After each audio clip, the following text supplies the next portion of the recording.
Good morning, everyone. Welcome. My name is Raul Buriel. I'm from Oregon State University. Quickly, we'll go down the table to introduce the rest of ourselves. My name is Perry Fetterman. I'm from Kaltura. Christopher Moore from University. And we're going to be talking a little bit about streaming media in education today. I've brought my slide deck, so let's see how this goes.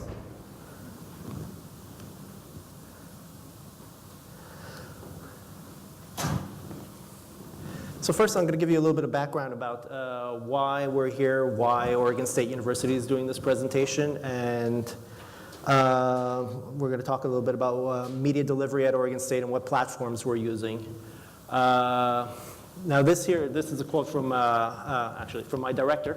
I remember we sat down for a chat once, and he told me this. Oregon State has been doing distance learning since its inception, which I thought was a pretty good quote, so I wrote it down and I put it on a slide. Now, Oregon State actually was founded in 1868, and we started doing media, if you will, from the get-go. In that case, our media was basically the postage stamp. We were doing extension learning and distance learning through mail from the very start. We have, in fact, we have 28,000 students right now. The numbers came out last week. We're at 28,000 students. We're looking at 30,000 students by 2020. We have in a variety of different ways. We have 2 satellite campuses, one in Bend, up in the mountains, and one on the coast. And we have extension services in 36 counties, all 36 counties across the state. So getting media out to our students is a little bit of a chore, but we're finding solutions for that. We're doing radio way back in 1922 with an experimental radio station. We launched KOAC, the Oregon Agricultural College radio station, in 1927. One of our first broadcasts was educational. It was a program on safe canning for fruits. So media from the start. We launched what we called EdNet in the 90s with a digital satellite broadcast across the state to 27 sites, universities and community colleges across the state. Video in digital over satellite.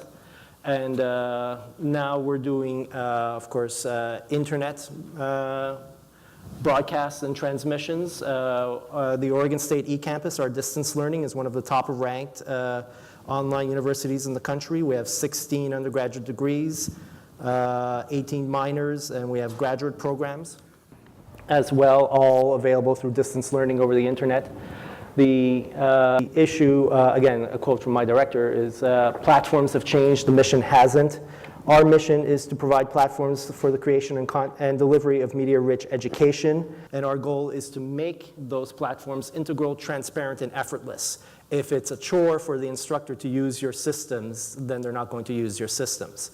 So we try to make them as easy to use, as turnkey as possible, right down to the point where we automate as much of it as possible. If in some cases, it's a simple matter of an instructor pushing a button to start a recording of a lecture. In some cases, we even schedule those so the instructors don't have to push a button because instructors prefer not to push buttons. We were doing online video delivery with the real server back in the late 90s, as most of us were doing. We deployed an in-house video delivery platform based on Flash in 2008. The problem with that was when you build something in-house, every time you want to add new features, you need to start a new development cycle. Our programmers were stretched a little thin, and getting them to add new features over and over again seemed a little bit time-consuming. So in 2011, we actually deployed Kaltura on our campus. We've been running nearly 3 years now. It was in February of 2011, so we'll hit our 3rd anniversary in February 2014. We're very pleased with our Kaltura platform. We have 14,000 pieces of media in Kaltura. We came over to Kaltura with about 4,000, so in 3 years we've added about 10,000. That's a lot of media. We manage it by giving users complete control over their own content. We do not manage a user's content any more than we would manage a user's Word documents or documents. These are your videos to do with as you please. Kaltura is a platform that allows us that flexibility and that control. Simple bullet points. Kaltura gives us captioning, LMS integration, lecture capture integration, playback in H.264, which means that our videos will play back in Flash on a desktop and on most mobile platforms, including iOS devices, the iPhones, the iPads, as well as Android. Kaltura gives us access controls, which means that we can restrict content. It's very important in an educational environment, particularly when you're dealing with FERPA and HIPAA. Do not put your videos on YouTube. That is going to be an issue. Kaltura lets us restrict student videos, and I have some examples of those coming up. Kaltura gives us analytics and a very robust API so that if your programmers want to dive in and do something that maybe the Kaltura out-of-the-box product doesn't do, you can do that with the API. It's very flexible. Use cases are varied. We do lecture capture. We do lecture capture on our campus in two different varieties. We use the Crestron Capture HD appliance. It's a very affordable, simple appliance. It installs in the teaching station in the classroom with almost no overhead. It records and then can send that recording via FTP to a destination. In this case, that destination is the Kaltura drop folder. Our second lecture capture solution is the Cisco Telepresence Content Server. We have rooms equipped throughout our campus with telepresence or video conferencing. And that workflow is the same. It sends the recordings through FTP to a destination, in this case, the Kaltura drop folder. We have numerous examples of students doing practice and recitation, be it psychology students that are practicing their interviewing skills, or students that are learning English as a second language, or students that are learning other second languages, American Sign Language in particular. They record themselves for peer review or for instructional review. We have captioning. It's a bare minimum necessity for accessibility. We want to add additional functionality on top of that, but captioning is something that we do right now with Kaltura. We have in-house content, which you would call perhaps intranet content, such as faculty training.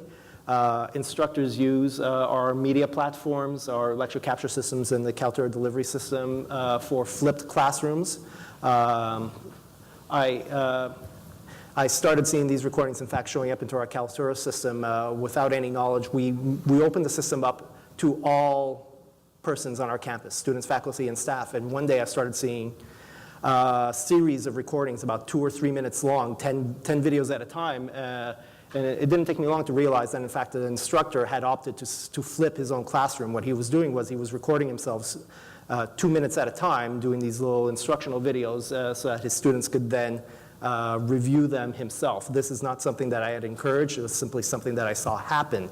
And that is part of the fact that the system has become so transparent and flexible that an instructor felt comfortable enough to do that himself without any hand-holding.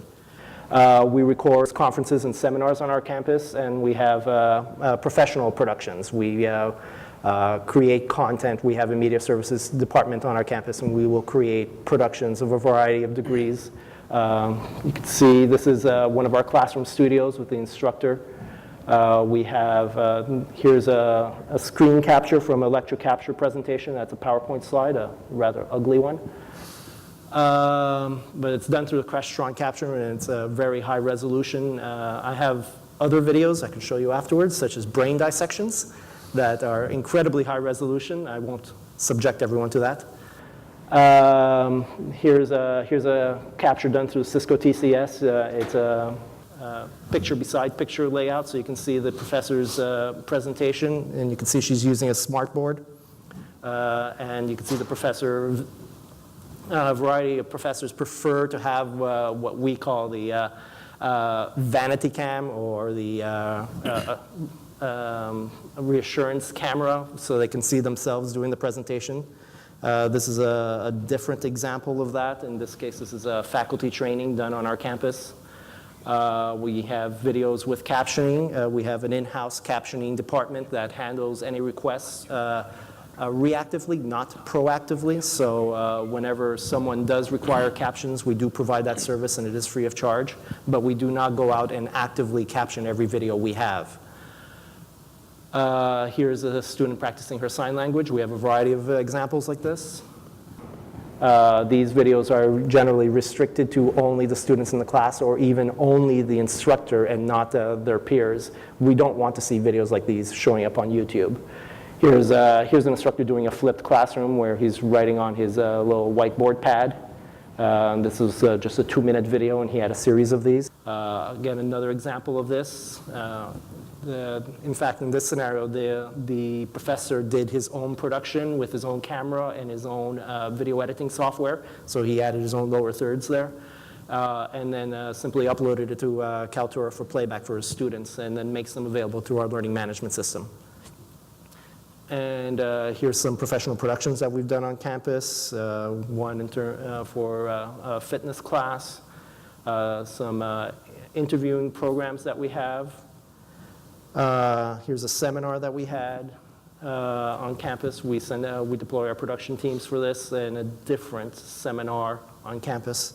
It is simply, our system is versatile. It allows us to do a variety of different things. We integrate front-end systems for lecture capture, be it a student with his iPhone walking around the campus and recording something, all the way up to professional productions and everything in between, including lecture capture systems.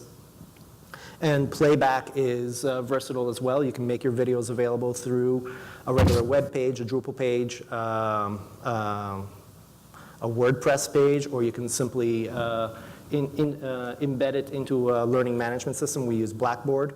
Or you can link back to our portal, which is the Kaltura product media. But what we want is to make this product entirely dynamic, so that any way a professor wants to be able to make their content available to their students, this product will support that. It is not necessarily an or scenario for in terms of YouTube or the Kaltura product. There are scenarios where videos will end up on both platforms. We feel, particularly for restricted content, that it makes more sense to put content onto the Kaltura platform, because it integrates with our Active Directory, and we can restrict it to access lists of certain students, while YouTube, of course, does not give us that kind of dynamic functionality. But when you want to have a video that's fully available to the world, maybe YouTube is a better solution. So in a number of scenarios, we have videos that appear on both platforms. So that is a quick A to Z of what we're doing with media at Oregon State University. We're very satisfied with the Kaltura platform at this time, and I'm sure I'm going to pass it off to Perry for a moment, or Chris? Chris is going to give a little brief history of NYU. Yeah. So at NYU, we had the opportunity to kind of redevelop our own video and collaborative learning initiatives due to a lot of the global sites. I'm not sure if anyone here knows that NYU, we have multiple satellite sites around the globe, including 2 major focused campuses that are growing in Shanghai as well as Abu Dhabi. So when it came time for us to reconceptualize or reinvent video and e-learning, we decided not to go back and reinvent the wheel where e-learning is not new, distant learning isn't new. So we wanted to, my colleagues and I, redevelop a collaborative learning approach to video. And that collaborative learning approach included faculty, space, technology, and students. So they would have the opportunity to use video as a resource and as a tool, not just only as a service. Excuse me, as Rahul has mentioned, they can go into LMS, you can have lecture capture, you can have practice, captioning, faculty training, flipped classes. These are all resources that allow the faculty to reach out beyond the borders of the classroom and meet their learning public. So when we decided to, let me take one step back. We had the opportunity to start from scratch. NYU, we had a real server, so when faculty wanted to use video, they would come, they'd have to take it to the library, bring the video, we had the real server, we'd have to transcode that, get it on our i4 account, give them an account as well, give them the link. They'd have to put it in their Blackboard account. Then they would have to provide access to their students, and they'd have to download a real player, and it had to be on a PC. And by the time we finished this scenario for faculty, and this was only 2 or 3 years ago, they'd be like, we'll just play the DVD in class. So it gave us the opportunity to start from scratch and really conceptualize like how faculty, students, and these global sites can support video. And we were able to dissect it as visual data, and we were able to target the harder sciences and the softer sciences and see how they use video and how they can collaborate together and how they can provide a rich learning experience, rather they are in the classroom or rather they are in a distant learning classroom in Abu Dhabi, synchronous or asynchronous, and use this as a contemporary learning tool. And so we, after the last 2 years, we worked with Kaltura to set up our media space site, our Sakai plugin. We're working with a WordPress plugin. We're also, we're on-prem, so we have probably, I think we just reached 8,000 assets, and we're on our 2nd year. We finished the Sakai plugin, and I think we're averaging, and this is a great tool. The analytics that we're finding a rich tool for video right now, where we're able to bring faculty into the analytic process. So the videos that they are using, they'll be able to see if they're effective or not. We have one faculty member who's using video, and the average view time is 15 minutes. The average view time of our media space is 12 minutes. And a lot of the time, if we were talking to some social media experts on campus, and they're like, well, the average view time for a YouTube clip is 2 minutes. So we're sharing some advice and collaborating on like how to work with video on campus. And we were sharing these numbers, and they were astounded. They said, we can't believe that you're getting that much attention from these videos. And it's working directly with the faculty to help create this content. So another issue is that we decided to use video as cornerstones at NYU, and that we were able to build and excel from where we started. So my colleagues and I were able to set up live streaming efforts that we can now stream events around the globe. My colleague Phil was able to go to Brazil and stream, I think, performances in Sao Paulo, in Mexico, in other areas around the world, that they were able to be streamed directly into their websites using the embed code that on the back end of the KMC. And this was able to give them the opportunity to share this content. We were also able to go back and make a lecture capture or a blended learning studio where we're able to help faculty bring them into this process of creating video content, this visual data, and allow them to remain in the driver's seat and say, hey, this is how I want to use video. They might want to use it in an LMS. They might want to go and use it in the blended studio and create their own content.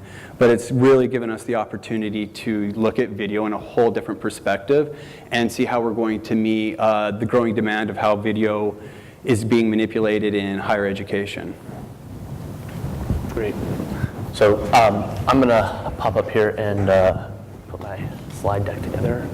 Not showing right now. But, are you still plugged in? Let's switch you over. Well, let's get you to full screen first. So first of all, I want to thank both Raul and Chris for their presentations. I think they did a really great job of showing the power of video within education. Some of the technologies that we're seeing, or some of the services we're seeing today, MOOCs, flipped classrooms, these new ways of teaching and learning, they're all focused on a specific type of technology. These are just some statistics that you guys can look over for a few seconds. But one of them that's really staggering to me is 77% of academic leaders rate the learning outcomes in online education as the sum or superior to those in face-to-face. So your average faculty member or professor, they're very they're very engaged with video and the value of video. So at the end of the day, the MOOC or the flipped classroom or adding a video to your Blackboard or your Sakai or one of your LMS services, what that's really bringing to the classroom is more than just a video. It's changing the paradigm of education. And that's kind of what I want to talk about today. So when we talk about what's powering these various types of learning, blended learning, remote learning, on-demand personal learning, competence-based learning, MOOCs, flipped classrooms, and social learning, there's one thing that's kind of powering all of this, and that's video. At the end of the day, all of these would not be possible without the ability to incorporate video into the classroom. Why video? Because we're all digital learners. The current students that are coming into your college or university, they grew up with the internet. They grew up with YouTube. They grew up with Facebook. So many of them can't even remember a time that YouTube didn't exist. So they grew up using these sorts of technologies, and they expect that in the classroom. They expect to be able to pause a video, search a video, grab content from a video that maybe was a lecture or was some sort of added tool for the classroom. We have a formula for student engagement that we like to share, and that is E equals C plus D plus O to the power of A. And what that means is engagement equals content, delivery, organization, raised to the power of analytics. So for content, there's three key points to content. That's sources, that's types, and that's length. When we look at content, we're looking at the various content that you can get from a campus, and where that content's coming from and who's creating that content. So you have video in your LMS and your CMS. You have video from social networks. You have video from distance learning environments. You have video from syndication. You have legacy physical files in your library, and you have existing archives. And you want to get all of that content somewhere centralized so you can use it in the classroom, so that you can use it for the teaching and learning environment, or so that you can present video in the class without having to lug in a television and a DVD every day. So those types of content are online courses, rich media projects, libraries and online repositories, video production teams, and live events. This is just the beginning. There's actually a lot more to a campus's video archive, but this is what I want to touch on today. This is a graph here showing the difference between online learning and in-class learning. Students' attention spans are much lower than an hour. A student will sit in a classroom, and at the end of the day, they're probably going to wander off and think of something else on a regular basis. With online video, you can create specific 30-second segments, 1-minute segments that break apart into different pieces, so you can keep the student engaged. And that's one of the values of online content and video content. There's three different delivery functions that I want to talk about too. It's publishing endpoints, destination devices, and accessibility. If you're using video, these are very important in the classroom. So publishing endpoints. If you want to effectively use video as a teaching and learning tool, it needs to be integrated into the LMS. And we have various LMS integrations, and our APIs are very powerful, so that if we don't have a specific LMS integration, it's very easy to create one. Raul spoke about MediaSpace. I actually have a screenshot of the OSU MediaSpace up there as a video portal. This is a centralized repository or campus YouTube that's locked down behind a single sign-on. So you can feel comfortable that all of your content is secure and it's not being pulled off onto other sites if you don't want it to. CMS integrations and distribution syndication are also very important. Getting that content out to YouTube, if that's indeed what you want to do with it. We have tools to syndicate that content, pull it right out of our system and push it right to YouTube, so that you're not manually doing all of this work. The idea is that Kaltura is the central repository for all of your content, and we make the ease of use and the ease of distribution much more attainable. And then devices. in today's in today's day and age, if you're not delivering content to your Android devices and your your iPhones and your iPads, you're just not delivering content. So what we do at Kaltura is we're just making the transition. We're actually delivering content HTML5 first. So we're falling back to Flash, which is something that most people in the industry are not doing at this point. Accessibility. This is really important in education as 508 compliance is being enforced a little more regularly. And as we start progressing, it's going to become a staple in education.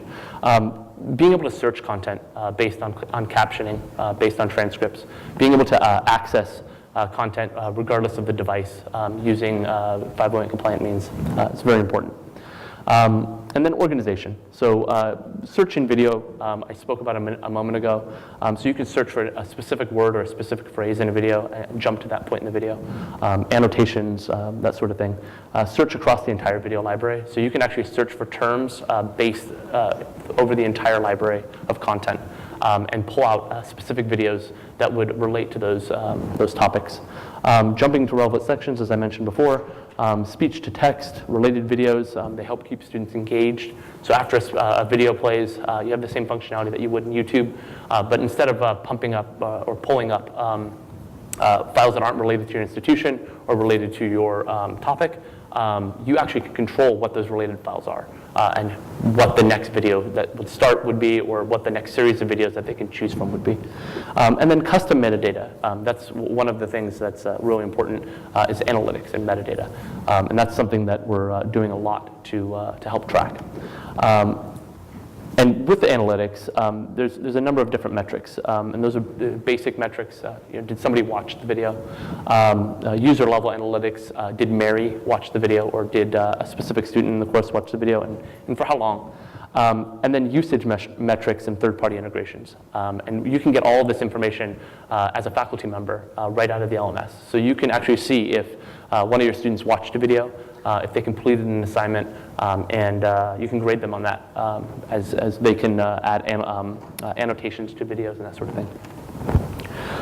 And then this is Kaltura at a glance. I didn't really talk much about Kaltura. I wanted to make this more about kind of video technology in education, but we were founded in 2006, and we're the #1 and leading open source video company. We're recognized as the leader in online video, enterprise video, and education. So we're across all verticals. And we're very flexible, and we have a very strong user ecosystem. So if you have any questions, please let me know.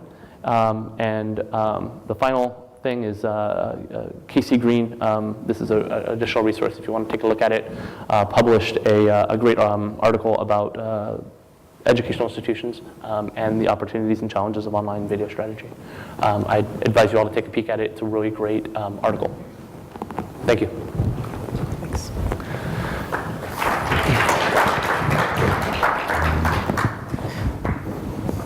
All right, so I apologize, but I talked really quickly, so that gives us a whole lot of time for questions. If anybody's got any, please. Yes. Christopher's colleague at NYU. I was wondering, we use video at NYU for many different things as you spoke about, but one of the tough areas is our library department, our Amy Fisher Center, which has everything from DVDs to VHS that are appearing, things of that sort. I was kind of curious as to what type of content you have on your libraries gallery. All right, so I'm sorry, they asked me to repeat all the questions. So you're asking about our libraries gallery and what kind of content we have in there. Actually, I'll show you. This is, for those of you looking at the screen right now, this is OSU's media space. Our libraries gallery is somewhat sparse. Most of the content is archival in terms of historical interviews with, the latest series of content is historical interviews with alums at Oregon State University, but it goes back to old black and white footage available, of course, out of copyright content that we put online. In terms of copyright content, that's certainly a much touchier issue, and in those scenarios, that's usually handled on a case-by-case basis. We do not put copyright content online unless we have permission from the copyright holder. So most of the library content is either stuff that we own the copyright of or has fallen out of copyright, and we have some fun old real footage over here that we in fact transcoded and turned digital years and years ago, and is now made available online. So is that what you guys do? You have the department or group in the libraries or whatever that is digitizing the old content? Digitizing is actually handled by our media services department. It provides a service to the library archives. Yeah.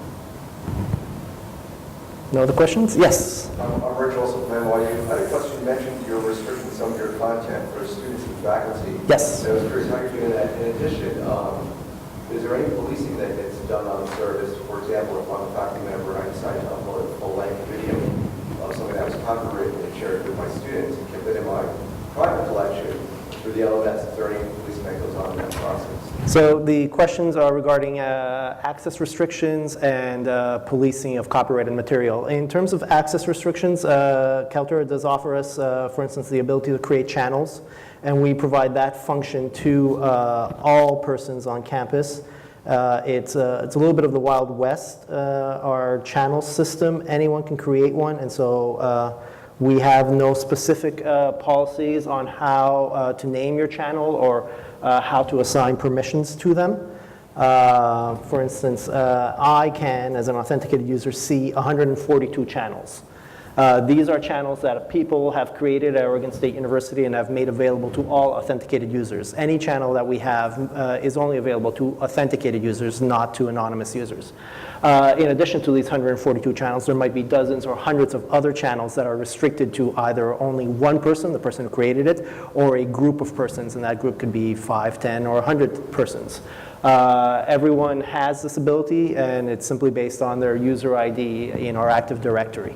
There is some training involved for some persons who are uncomfortable with this process. I will make myself available to them and show them how to go about creating these channels. But it gives people the ability, a wide range of permissions, from simply viewing a video all the way up to managing an entire channel and adding other users. As a channel owner, you can determine what kind of permissions you're going to assign to other persons. And also, while we're pioneering these new methods of using media in education, it's nice to point out, as Rich has mentioned, that there's ways to layer different technologies together, such as the LMS, CMSs. So we've been able to work collaboratively with faculty to see how channels can be used collaboratively in a Sakai or a Blackboard to provide an extra layer of security, or how playlists might provide additional functionality. It's great that we have these new resources like the screen capture, webcam, playlists, and channels, because all of those have educational underpinnings and how that data or that visual data is being represented, being interpreted, being assimilated. And so now it takes some time for the faculty to realize, like, this is how I want to use this tool, because that didn't exist before. So now you have to have a sit-down session with some of these faculty members and say, now it's time to kind of reconceptualize how you want to use this media. Because now you can lock it down to 1, 2, 3. You can have contributors, you can have moderators, you can use this as observation and assessment techniques. There's a whole host of new information and resources that you can now use this new rich media. So, but it's important to think of like other tools that are involved as well that will help you and kind of provide this seamless learning experience. And one other comment to add to that, we're seeing a lot of educational institutions that are breaking out content based on the user. So as a faculty member, you would have access to a certain library of content, and being able to plug that into an LMS or some sort of learning environment, or even play it in the classroom for the students. We're seeing a lot of that. We're also seeing where specific library content will be available to the entire campus. So you can break that all out based on your single sign-on, Active Directory, Shibboleth, whatever you're using, and we can identify that. And as a technology, having that available is really powerful in the classroom. So. And I'm sorry, just to the second part of your question, I don't want to leave you hanging. In terms of policing our copyrighted content, fortunately, the Digital Millennium Copyright Act affords us safe harbor protections, and so it allows us to be reactive rather than proactive in terms of copyrighted content. If we are notified that there is content that's inappropriate or copyrighted that shouldn't be there, we will address it, and we will address it immediately. But we do not with the volume of content that we have, we cannot actively go in there and determine, is this a copyrighted piece of content or isn't it?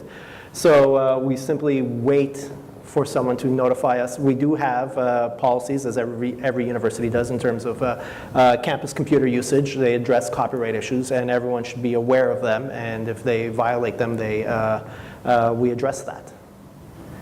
So, yes. Yeah. So for that media that you want to make discoverable, how are you exposing metadata for external systems, you get Zoom, Google, etc.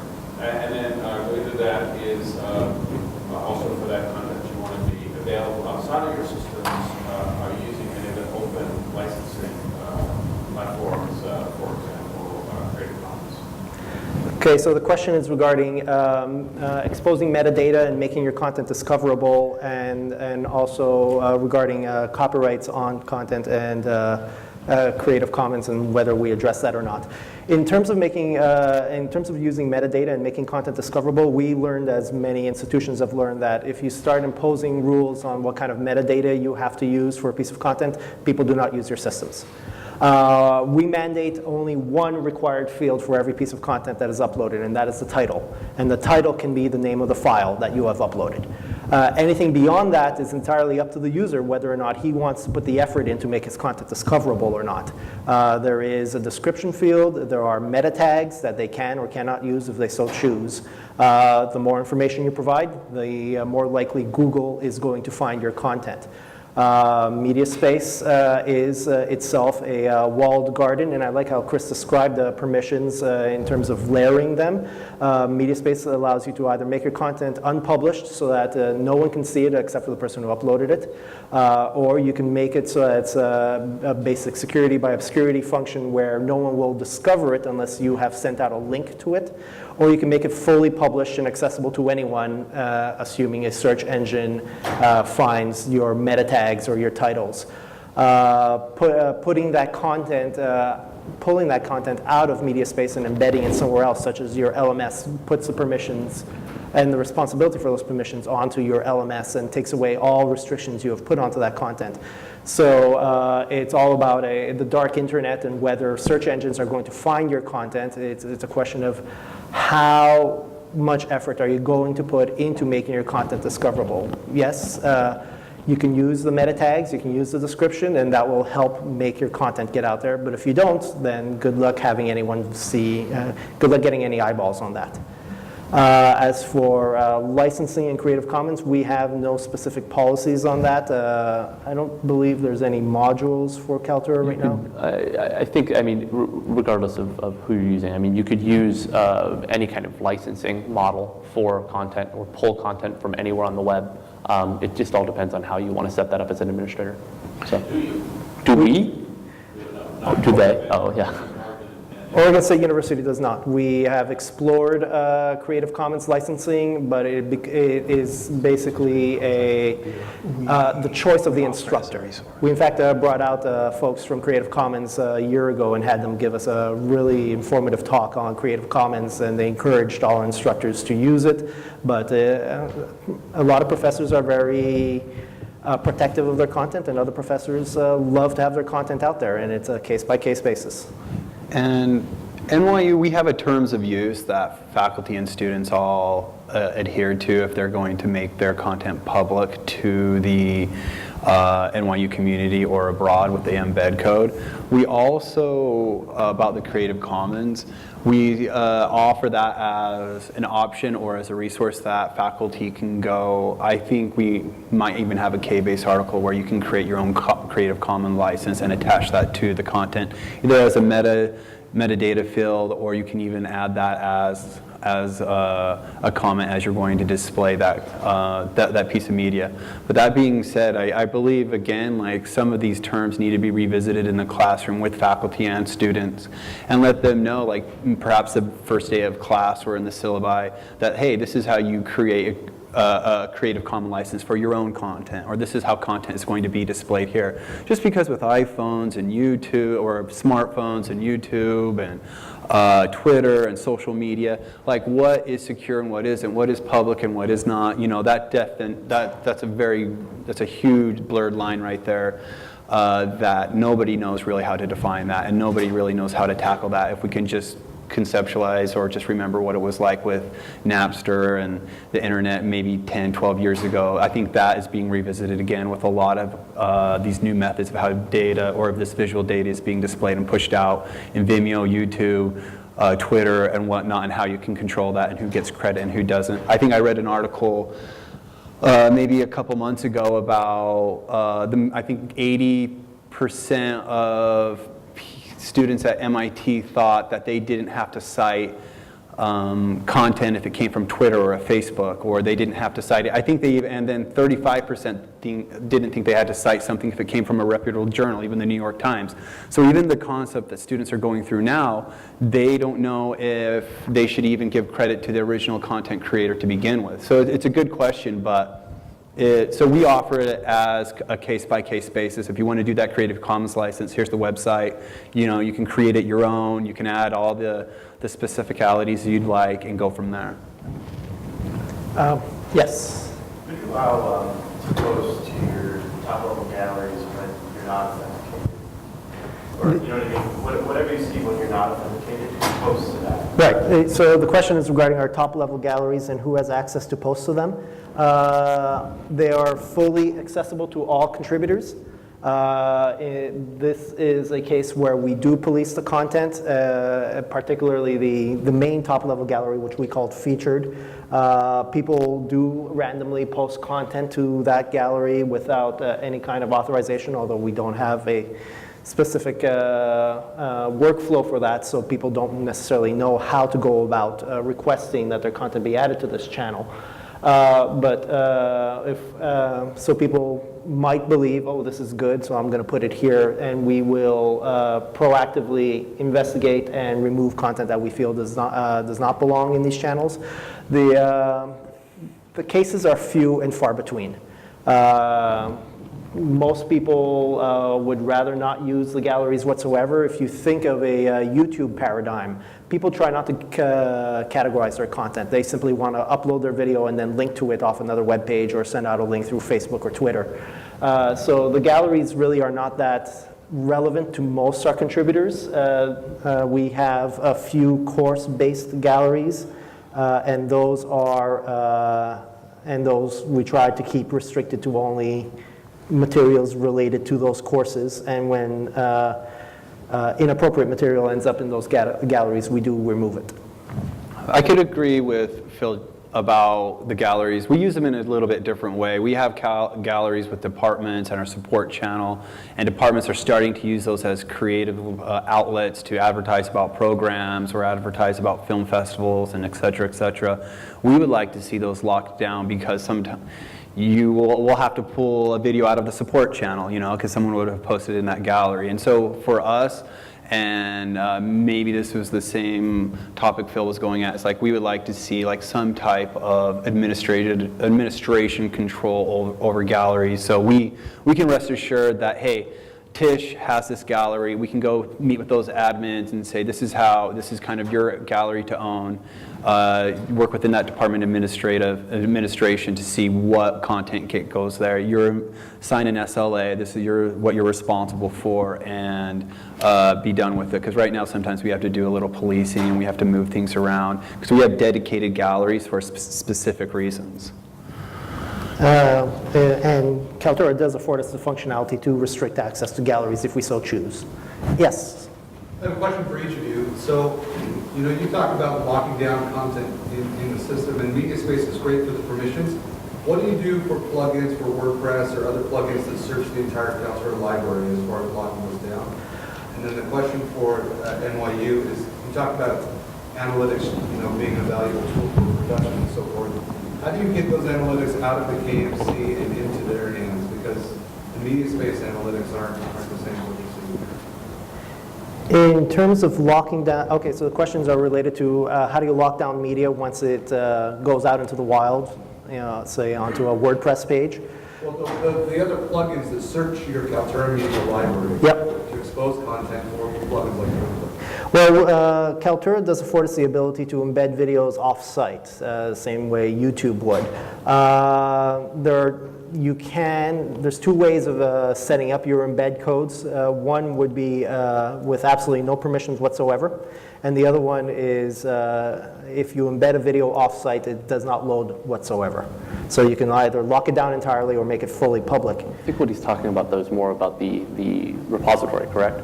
Yeah, like you talked about the girl who was doing the sign language training or something like that. I don't want other people in the university to find that ever. And so they go in to put a new, entry in WordPress, and they're searching the videos. They're going to discover those videos. Not necessarily. Not if it's... That's what I want to know is how are those lockdowns so they're not discovered? I think it's by user, right? Isn't it by user? Yeah, it's locked down by user. So a specific user who uploads a file would only have access to their files. Or their what media is part space. of the central repository. So if I'm a user who uploaded 20 videos and there's a library repository that I have access to, I only have access to those two repositories. I don't have access to his repository or any of the content he's uploaded or any of the content anybody else in the system's uploaded, only to what's publicly available.